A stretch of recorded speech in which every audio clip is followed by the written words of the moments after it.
Hi అండి అందరికీ. Welcome back to our channel. నేను మీ జ్యోతి చందు. అందరూ ఎట్లున్నారు? మంచుకున్నారా? నేనైతే చాలా బాగున్నా. మీరు కూడా బాగుండాలని మనస్ఫూర్తిగా కోరుకుంటున్నా.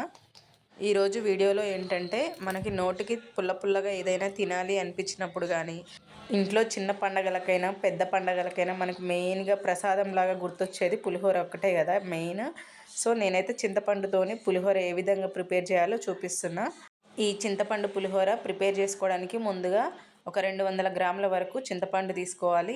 ఈ చింతపండు అయితే మాకు ఇంట్లో మా చెట్టుది, అందుకని చెప్పి మనకు పైన చూడండి కొంచెం కొంచెం అయితే పీచులాగా ఉంటుంది కదా, అదంతా నీట్గా తీసేసుకోవాలి. అదే మనకు బయట తీసుకున్న చింతపండుకి అయితే ఎక్కువగా ఉండదు అనుకుంటా పీచు అలాంటిది అయితే, ఎందుకంటే అవి మిషన్స్తో క్లీన్ చేస్తారు కదా మొత్తం కూడా చింతకాయని. సో ఇదైతే కొంచెం నీట్గా తీసేసుకున్న తర్వాత 1-2 సార్లు మంచినీటితోని శుభ్రంగా వాష్ చేసుకోవాలి. శుభ్రంగా వాష్ చేసిన తర్వాత చింతపండు మునిగే వరకు ఒక 2-3 గంటలు మంచిగా నానబెట్టుకోవాలి. మనకు అంత టైం లేదు అనుకుంటే హాట్ వాటర్లో ఒక అర్ధగంట సేపు నానబెట్టినా కూడా చింతపండు గుజ్జు మంచిగా తీసుకోవచ్చు.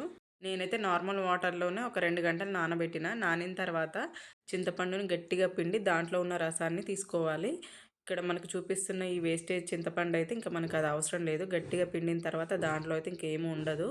సపరేట్ చేసిన ఈ చింతపండు రసాన్ని గ్యాస్ స్టవ్ ఆన్ చేసుకొని గ్యాస్ మీడియంలో కానీ హైలో కానీ పెట్టి మంచిగా దగ్గరికి వచ్చే విధంగా ఉడికించుకోవాలి. ఈ చింతపండు రసంలోకి అయితే ఇంకా వేరే ఎక్స్ట్రా వాటర్ ఏమీ యాడ్ చేయాల్సిన అవసరం లేదు. మనకు తీసుకున్న ఆ రసమే సరిపోతుంది. ఈ చింతపండు రసం మసులుతున్నప్పుడు మధ్యలో మధ్యలో చెక్ చేసుకుంటూ కలుపుతూ ఉండాలి. తర్వాత దాంట్లోకి అయితే ఒక 4-5 పచ్చిమిర్చి కూడా వేసుకుంటే ఇంకా టేస్ట్ బాగుంటుంది. నేనైతే ఒక 5-6 పచ్చిమిర్చి తీసుకొని వాటిని వీడియోలో చూపించిన విధంగా 2 చీలికల్లాగా చేసుకోవాలి. 2 చీలికలు అయితేనే బాగుంటుంది. మళ్ళీ అందులో సగం కట్ చేసుకుంటే మాత్రం అది అందులోనే ఉడికిపోతుంది చింతపండు రసంలోనే. అందుకని కొంచెం పెద్ద సైజులో ఉండే పచ్చిమిర్చి 2 చిలికల్లాగా చేసుకొని చింతపండు రసం మసులుతుంది కదా, ఇప్పుడైతే అందులో వేసుకోవాలి.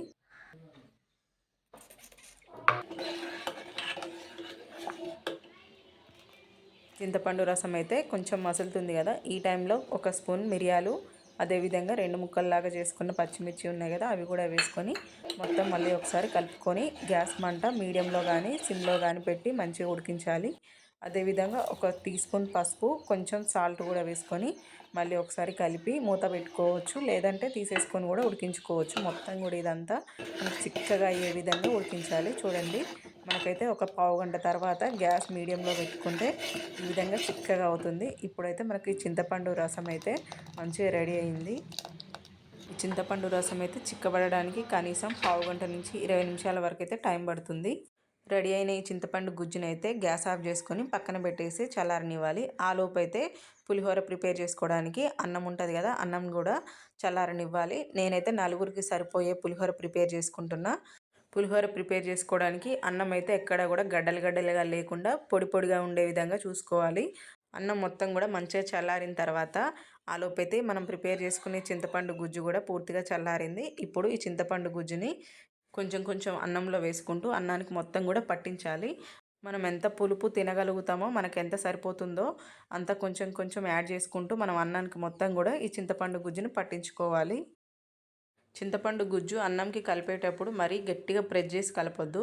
మన ఫింగర్స్తోని పైన పైన ఈ విధంగా కలుపుతూ ఉంటే నీట్గా మొత్తం కలిసిపోతుంది చింతపండు గుజ్జు అన్నం కూడా. చింతపండు గుజ్జు అన్నానికి మొత్తం కలిపిన తర్వాత ఒక సైడ్ కానీ అన్నం మీద ప్లేట్ కానీ లేకపోతే వేరే క్లాత్ కానీ ఇట్లా మూత పెట్టినట్టు ఉంచుకోవాలి. ఆ లోపు అయితే మనం తాలింపు ప్రిపేర్ చేసుకోవాలి.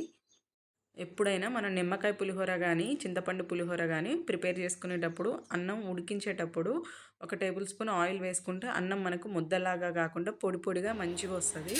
ఇప్పుడు తాలింపు కోసం గ్యాస్ స్టవ్ ఆన్ చేసుకొని ఒక కళాయి పెట్టుకొని దాంట్లో 4 టేబుల్ స్పూన్ల ఆయిల్ వేసుకోవాలి. ఆయిల్ మంచిగా వేడైన తర్వాత కొన్ని తాలింపు గింజలు, కొన్ని ఎండుమిర్చి వేసుకున్న తర్వాత అవి మంచిగా వేయించుకోవాలి. తర్వాత 1 కప్పు పల్లీలు కూడా వేసుకోవాలి. పల్లీలు కూడా మంచిగా వేగిన తర్వాత ఒక 3-4 రెమ్మల కరివేపాకు కూడా వేసుకొని కరివేపాకు కూడా మంచిగా చిట్టుపట్లాడే విధంగా ఫ్రై అవ్వనివ్వాలి. ఇవన్నీ కూడా కొంచెం మంచిగా ఫ్రై అయిన తర్వాత 1 స్పూన్ పసుపు కూడా వేసుకోవాలి. పసుపు వేసి తాలింపు మొత్తం కూడా మంచిగా కలుపుకోవాలి. ఈ ప్రాసెస్ అంతా కూడా కొంచెం సిమ్లో చేసుకుంటే ఈ తాలింపు మాడిపోకుండా ఉంటుంది. ఇవన్నీ కూడా మంచిగా వేగిన తర్వాత లాస్ట్లో 1 టీ స్పూన్ ఇంగువ పొడి వేసుకుంటే పులిహోరకైతే టేస్ట్ చాలా మంచిగా వస్తుంది. అందుకని 1 టీ స్పూన్ ఇంగువ పొడి కూడా వేసుకొని ఫైనల్గా గ్యాస్ స్టవ్ ఆఫ్ చేసుకొని ఈ తాలింపుని మనం ఇంతకుముందు చింతపండు గుజ్జు అవన్నీ కలిపి పెట్టుకున్న అన్నం ఉంది కదా దాంట్లో వేసుకోవాలి.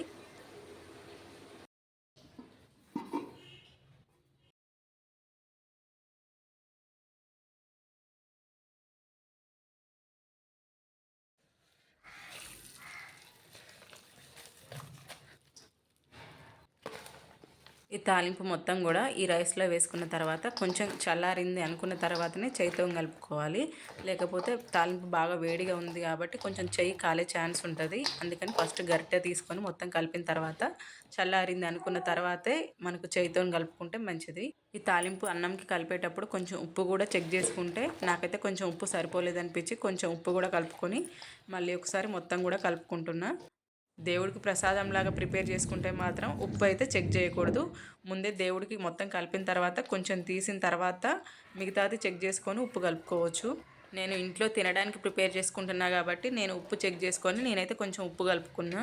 తాలింపు వేసుకున్న కళాయిలో అడుగున కొంచెం ఆయిల్ ఉంటుంది కదా దాంట్లో కూడా రైస్ వేసి మొత్తం కూడా కలిపి ఆ పులిహోరలో కలిపిన. అది కూడా ఎందుకు వేస్ట్ చేయడం అని చెప్పి చూడండి. తాలింపు అయితే మంచిగా వేగింది. ఎండుమిర్చి ఇట్లా అనగానే ఇట్లా 2 ముక్కల్లాగా అయిపోతుంది.